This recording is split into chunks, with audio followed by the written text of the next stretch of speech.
Hello students, मैं सुलेखा गुप्ता। आज हम आपको पढ़ा रहे हैं बीए सेकेंड ईयर का सेकंड पेपर रूरल सोशियोलॉजी।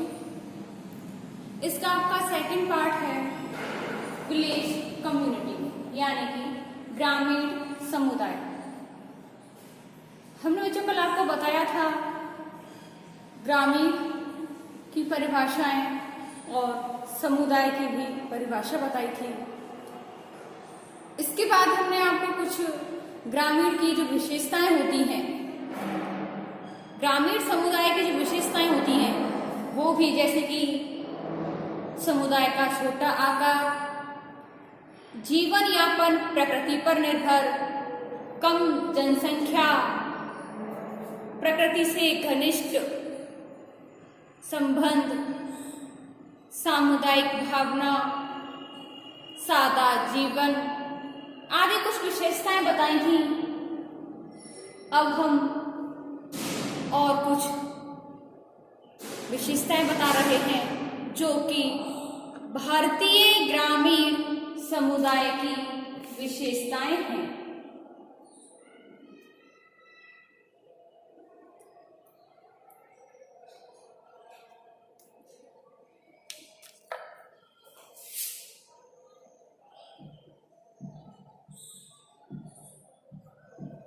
भारतीय ग्रामीण समुदाय की विशेषताएं।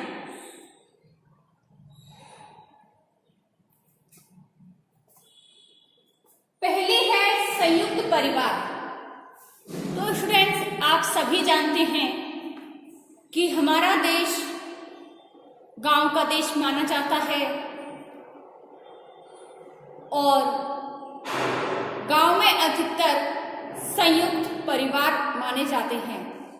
नगरों में एकल परिवार, पति पत्नी और उनके बच्चे ही सम्मिलित होते हैं, जबकि गांव में अधिकतर दादा दादी,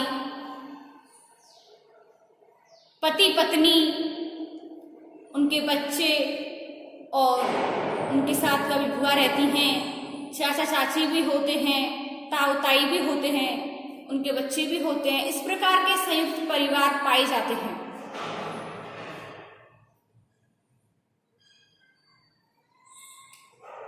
अगला है हमारा कृषि मुख्य व्यवसाय। तो स्टूडेंट्स, आपको पता है कि जो ग्रामीण लोग होते हैं वो कृषि पर ही निर्भर होते हैं। खेती करना, पशुपालन करना इत्यादि उनका मुख्य व्यवसाय होता है और इसी से अपना जीवन यापन करते हैं। कृषि ही उनका पेट भरने का साधन है, इसी से वो अपने बच्चों का भी पालन पोषण करते हैं। अगला है जाति प्रथा। तो स्टूडेंट्स, आपको पता है कि जाति प्रथा जैसे कि छुआछूत होती है, जाति वाली जो बातें होती हैं वो अधिकतर ग्रामीण क्षेत्रों में ही पाई जाती हैं।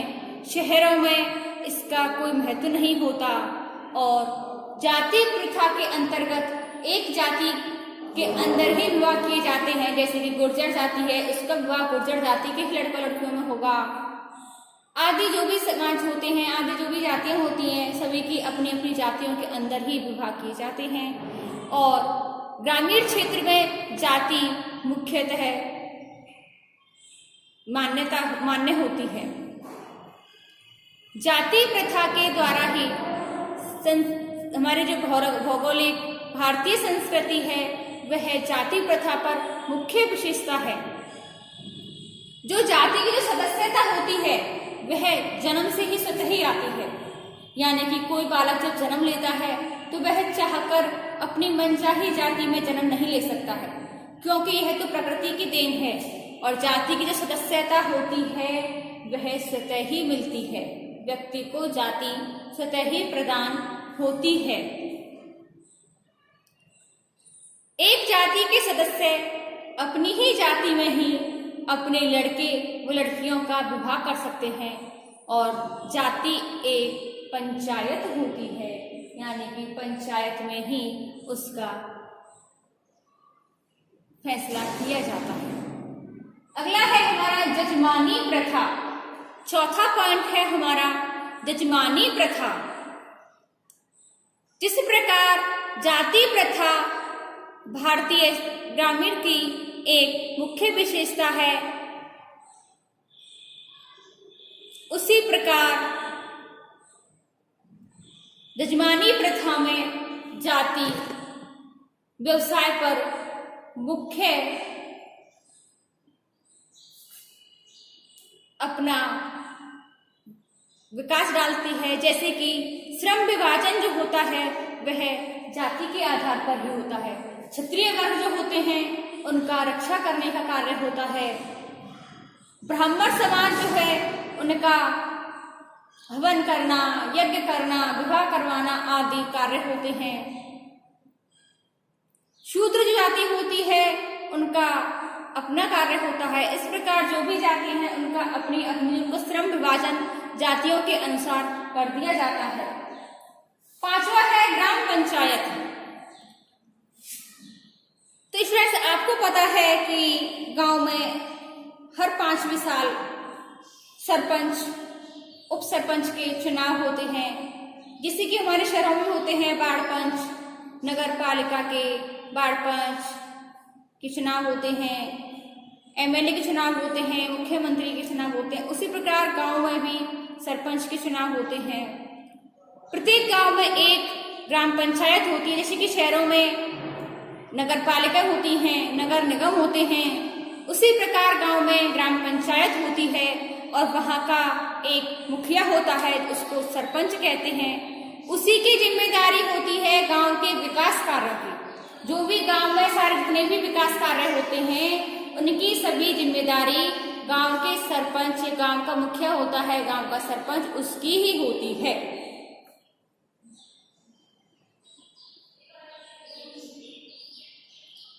छठवां पॉइंट है भाग्यवादी।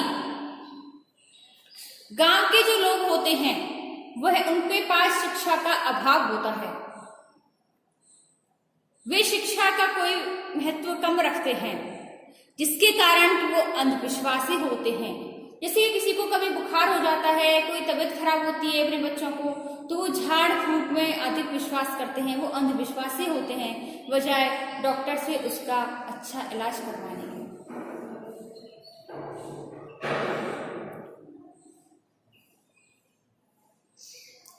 उन गांववासियों का मानना है कि भाग्य में जितना लिखा है उतना ही मिलेगा, या भाग्य में जो लिखा है वही होके रहेगा। वो अपने भाग्य पर ज्यादा विश्वास रखते हैं। अगला पॉइंट है सरल व सादा जीवन। जो हमारे ग्रामीण जो लोग होते हैं वो अपना सरल और सादा जीवन व्यतीत करते हैं। वे शहरों की, नगरों की चमक दमक, चकाचौंध से, संचार के साधनों से बहुत दूर होते हैं। वो प्राकृतिक जीवन जीना पसंद करते हैं, ना कि कृत्रिम आडंबरों से दूर रहते हैं। अगला है स्त्रियों की निम्न स्थिति।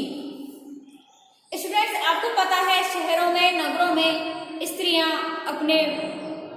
स्त्रियां शिक्षित होती हैं और अपने पैरों पर खड़ी रहती हैं, यानी कि वो अपना कुछ छोटा मोटा कुछ व्यवसाय भी करती हैं। परंतु जो गांव की जो लेडीज होती हैं उनकी जो स्थिति बहुत दयनीय होती है, क्योंकि वहां पर कृषि ही मुख्य व्यवसाय है और कृषि करके जो पैसा आता है, जो अनाज हम मंडियों में बेच के जाते हैं किसान, उनका जो पैसा होता है अधिकतर जेंट्सों के पास ही रहता है और वो लेडीजों की स्थिति बहुत दयनीय होती है, क्योंकि दिन भर सारा काम करो, बच्चों की देखभाल करो, उनका पढ़ाई लिखाई से कोई मतलब ही नहीं रहता है, जिसके कारण उनकी स्थिति बहुत दयनीय होती है। स्त्रियों को दासियों के रूप में भी माना जाता है कि वह पति आए उनकी सेवा करे या फिर उनके बच्चों का पालन करे, सास ससुर की सेवा करे। कन्या का वध भी किया जाता है कि अगर पता चल जाए कि लेडीज प्रेग्नेंट है और उनका चेकअप करवाया जाता है, पता चल जाता है कि उनके गर्भ में बच्ची पल रही है, उनका गर्भपात करवा दिया जाता है, कन्या वध करवा दिया जाता है। आदि जो समस्याएं होती हैं वे ग्रामीण क्षेत्रों में अधिक पाई जाती हैं। छोटी छोटी बच्चियों का विवाह कर दिया जाता है, वे विवाह का भले मतलब ही ना जाने, उनका शादी करती जाती है। पर्दा प्रथा भी हमारे ग्रामीण क्षेत्र में अधिक पाई जाती है। सभी से पर्दा करना आदि जो कारण होते हैं, आदि जो समस्याएं हैं स्त्रियों के साथ, ऐसी स्थिति में स्त्रियों की बहुत दयनीय दशा होती है, वैसा ग्रामीण क्षेत्रों में अधिक पाई जाती है। अशिक्षा, 9वां पॉइंट है हमारा अशिक्षा। ग्रामीण क्षेत्र में लोग अपने बच्चों को कम पढ़ाना पसंद करते हैं।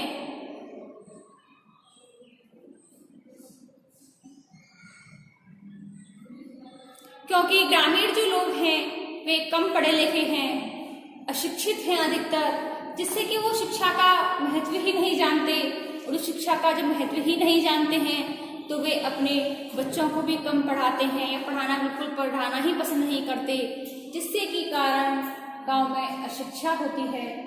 10वां पॉइंट है आत्मनिर्भरता।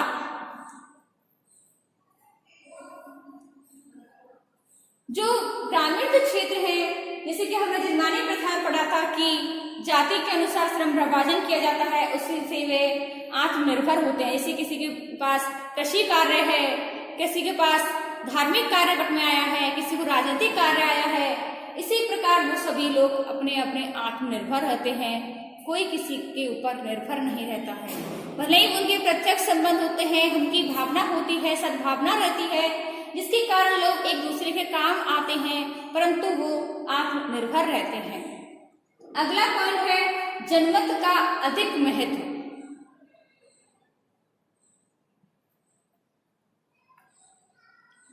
जनमत का अधिक महत्व, जैसे कि स्टूडेंट्स आपको पता है ग्रामीण जो क्षेत्र होते हैं उनमें मुखिया होता है, सरपंच होता है, जो भी पंचायत में फैसला कर दिया जाता है सरपंच उप सरपंच के द्वारा, वो सभी के लिए सिरों माथे होता है, सभी उनका महत्व समझते हैं और इनका सम्मान करते हैं। अगला पॉइंट है 12वां सामाजिक समरूपता। सामाजिक समरूपता भारतीय गांव में सांस्कृतिक और सामाजिक समानता देखने को मिलती है। सभी लोग एक जैसी भाषा बोलते हैं, मिलजुल कर त्योहार मनाते हैं, उत्सव मनाते हैं, रहन सहन, खान पान आदि जो क्रियाएं होती हैं उन सभी की समानता पाई जाती है। 13वां पॉइंट है फ्रेंड्स प्रथाओं और धर्म का महत्व। प्रथाओं और धर्म का महत्व, ग्रामीण लोग जो होते हैं वो प्रथाओं का अनुसरण करते हैं और परिवर्तन में विश्वास नहीं रखते। उनकी जो सदियों से जो परंपराएं चली आ रही हैं, जो रीति रिवाज चले आ रहे हैं, वो उनको तोड़ना पसंद नहीं करते।